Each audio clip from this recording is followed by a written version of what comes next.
Bienvenue sur Action, le podcast pour t'encourager à passer à l'action. Je suis Virginie, coach en leadership et conférencière. Je te partagerai des clés sur le leadership au travers d'interviews dans mes podcasts. Hello some people, aujourd'hui je suis avec Wei. Wei. Wei est une prof de mandarin pour les francophones et une prof de français pour les sinophones. Wei, bienvenue. Re-bienvenue, j'ai envie de dire, c'est la deuxième fois que je t'interviewe. Je suis trop contente que tu répondes à chaque fois. Présente. Dis-nous un peu plus sur ton aventure. Comment as-tu atterri en France? Allô Virginie et bonjour à tout le monde. Merci de m'avoir invitée Virginie. Alors c'est une longue histoire et j'ai travaillé à l'Université des langues étrangères en Chine pendant 4 ans. Je voulais toujours venir en France depuis que j'étais petite. C'était pourquoi j'ai choisi le français appliqué comme une de mes spécialités de l'université en Chine. Comme j'ai déjà enseigné le français à l'université à cette époque-là, c'était un avantage pour moi. Et donc, du coup, dans quel état d'esprit t'étais avant de venir, en fait? Euh, on dit que la plupart des gens restent toujours dans leur zone de confort pendant toute la vie, car ils n'osent pas sortir de la norme. On est souvent hypnotisé par la société. L'objectif est de ne pas être jugé par les autres, mais parfois, on doit être bizarre, entre guillemets. Et lorsque j'ai carrément décidé de venir en France, j'avais 25 ans et autour de moi, il y avait trop de bruit. Quand tu parles Oui, de bruit, de quoi ouais. tu parles, en fait, exactement, quand tu parles de bruit? C'est plutôt des gens qui me critiquent. Ah, d'accord. Mm. Et ils disent quoi, exactement? Par exemple, il y a des gens qui disent, quoi? Elle a quitté le bon travail pour se jeter dans l'aventure. Elle est folle ou quoi? Et puis, il y a des gens qui espéraient, tu vas voir, elle va s'échapper à mi-chemin. Des choses comme ça. Ouais.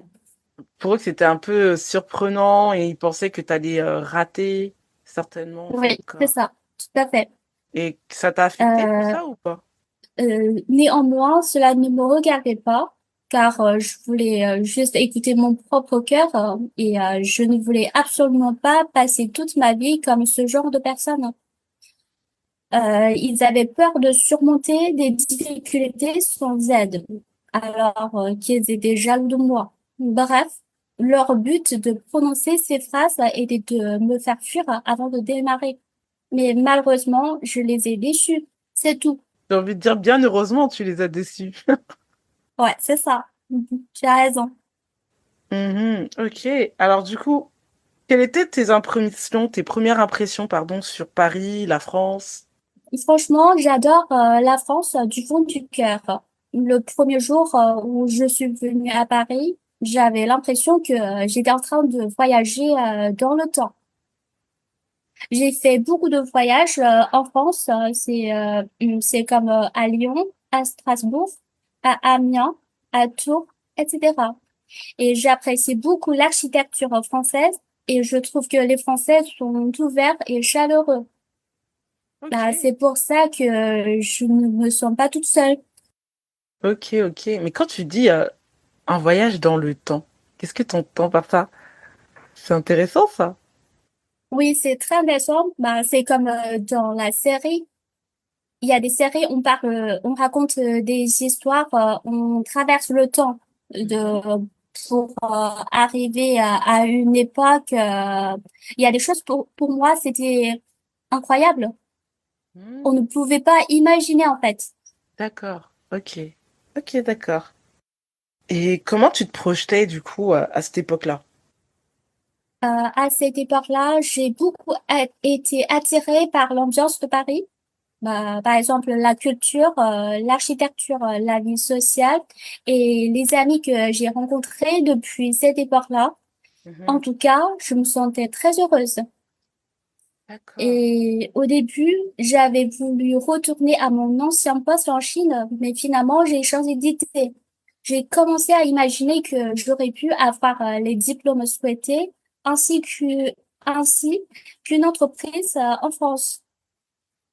Et c'est ce qui est arrivé. Oui, c'est ça. Alors, du coup, quand tu es arrivé, est-ce que tu travaillais en France?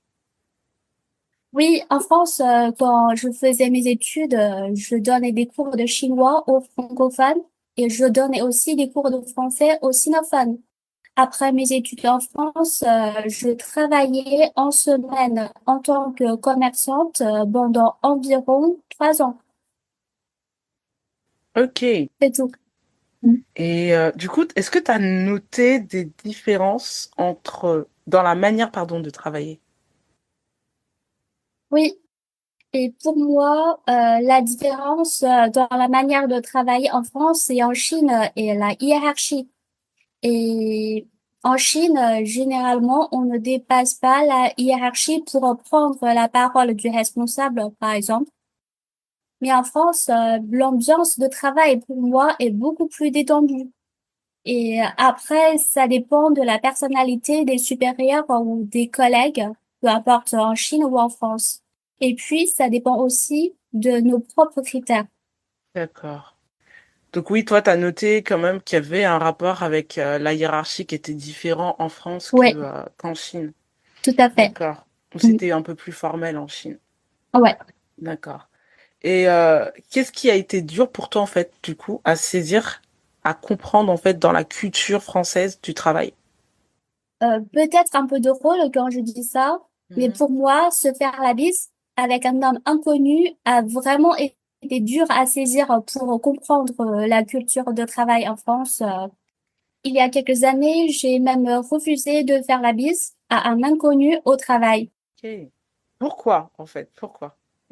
Et la raison est très claire, ce n'est pas dans ma culture et on n'est pas obligé de plaire à tout le monde. Claire, on est d'accord là-dessus. C'est vrai qu'en Asie, déjà, on se touche pas pour se saluer, à part Non, si on est de la même famille. Et quand c'est de c'est la ça. même famille, c'est plutôt une accolade.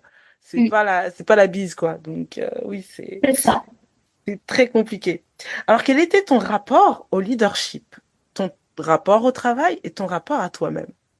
Le leadership, pour moi, c'est indispensable.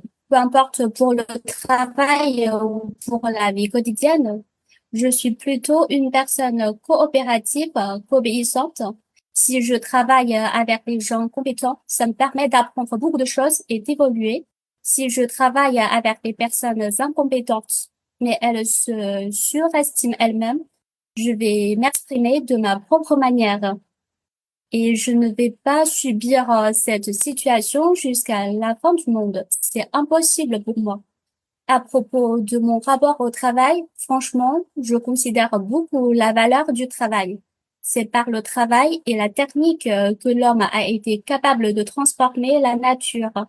À travers le travail, on peut créer, produire, même changer beaucoup de choses. Personnellement, je ne peux pas rester sans travailler, sinon je me sens ennuyée.